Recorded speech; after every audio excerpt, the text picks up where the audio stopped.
भारत हर एक आतंकवादी और उनके समर्थकों की पहचान करेगा, उनका पता लगाएगा और उन्हें दंडित करेगा। आतंकवाद कभी भी भारत की आत्मा नहीं तोड़ पाएगा।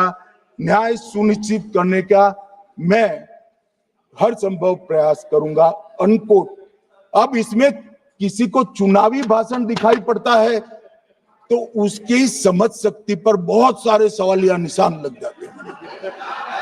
ये चुनावी भाषण नहीं है, आतंकवाद के खिलाफ लड़ने का 140 करोड़ भारतीयों का प्रतिघोष है जो मोदी जी ने वहां दिया। इनको चुनावी भाषण दिखाई पड़ता है, जैसे चश्मे होते हैं ऐसी ही दृष्टि होती। मान्यवर, इसके बाद 30 अप्रैल को मान्यवर 30 अप्रैल को सीसीएस की बैठक हुई, पहले 23 को हुई थी। उसमें सशस्त्र बलों को पूर्ण ऑपरेशन की फ्रीडम दे दी गई। प्रधानमंत्री मोदी जी ने सीसीएस की उपस्थिति में रक्षा मंत्री, एनएसए और सेनाओं के प्रमुख के साथ बैठकर पूर्ण ऑपरेशनल फ्रीडम देने का काम किया और इसके बाद ये ऑपरेशन सिंदूर हुआ। मान्यवर, ऑपरेशन सिंदूर 7 मई को रात को 1:04 से 4 मिनट से 1:24 तक चला। उसमें पाकिस्तान के 9 आतंकी ठिकानों को ध्वस्त कर दिया और पूरी दुनिया ने इसके दृश्य देखे। साहब, इससे बड़ा संयमित हमला नहीं हो सकता। आजकल दुनिया में युद्ध चल रहे हैं, हम देख रहे हैं, बच्चे मर रहे हैं, महिलाएं मर रही, निर्दोष मर रहे। हमने 9 आतंकी अड्डों को समाप्त किया, परंतु एक भी सिविलियन नहीं मारा गया, केवल और केवल आतंकी मारे। स्थान थे मरकज सुभान अल्लाह बहावलपुर, मरकज तैयबा मुरीद के, महमूना जाया कैंप सियालकोट, अरे नाम सुनो काम में आएंगे, सरजाल camp Sialkot, Sawai Nala camp Muzaffarabad, Syedna Bilal camp Muzaffarabad, Gulpur camp Kotli, Barnala camp बिंगबर्ग और अब्बास कैंप कोटली। मान्यवर, सर्जिकल स्ट्राइक और एयर स्ट्राइक में हमने पाक ऑक्यूपाई कश्मीर में ही हमला किया, एक प्रकार से भारत के हिस्से पर ही हमला किया। पाक ऑक्यूपाई कश्मीर हमारा ही, तो हमने तो हमारे हिस्से में हमला किया।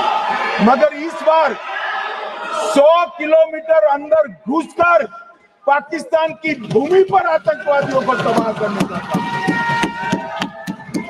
और मान्यवर, ये आतंकी के ठिकानों पर हमला हुआ, इसमें मारा कौन गया? हाफिज मोहम्मद जमील जैसे मोहम्मद के प्रमुख मौलाना मसूद अजहर के बहनोई, मुदस्सर खादियान मरकज तैयबा मुरीद का प्रमुख, याकूब मलिक जेएम पदाधिकारी, मोहम्मद हमसा जमील जेएम ऑपरेटिव, मोहम्मद यूसुफ अजहर गंभीर रूप से घायल था, फिर मारा गया। जैसे मोहम्मद का आमिर मोहम्मद हसन खान गंभीर रूप से घायल था, फिर मारा गया। जेएम ऑपरेटिव मोहम्मद हसन गंभीर रूप से घायल हुआ। अब्दुल मलिक, खालिद अबू अक्स और नोएम मलिक, इनका कोई पता ठिकाना नहीं। और मान्यवर, ये पूछते थे मुझे कल कि पहलगांव के दोषी कहां गए, वो पहलगांव के दोषी कहां गए? ये जो मैंने, अरे सुनो ना यार, ये जो 10 मैंने नाम पढ़े हैं, इसमें से 8 ये चिदम्बरम एंड कंपनी के समय में आतंकवादी घटना घटाने वाले लोगों को नरेंद्र मोदी जी ने, ये हमें पूछते कहां गए? अरे भाई, आपके समय में जो छुप गए थे उनको चुन चुन कर हमारी सेना ने समाप्त कर दिया है। और ये 10 नहीं, कल राजनाथ जी घबराते बोले हैं अब ऑथेंटिक शब्द का है, मैं बढ़ा नहीं सकता, मगर कम से कम 100 लोगों को हमारी सेना ने समाप्त, 100 से अधिक लोगों को हमारी सेना ने समाप्त करने का काम। मान्यवर, और इस पर भी गर्व नहीं कर सकते आप, इस पर भी गर्व नहीं कर सकते।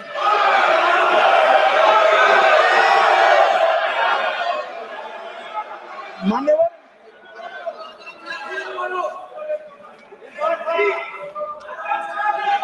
मान्यवर 7 मई को 1:26 पर 22 मिनट पर ये हमारा काम समाप्त हो गया।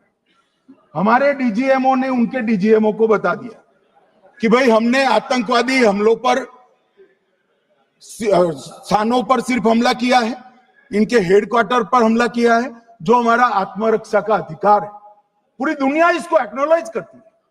ऐसा नहीं हो सकता है मनमोहन सिंह के समय की तरह कि वो आकर मारेंगे और हम चुपचाप बैठे रहेंगे और जाकर चर्चा करेंगे। ये नरेंद्र मोदी सरकार, ऐसा नहीं हो सकता। डोजियर भेजते रहेंगे। मान्यवर, उरी में हमला हुआ, हमने सर्जिकल स्ट्राइक किया। पहलगाम में हमला हुआ,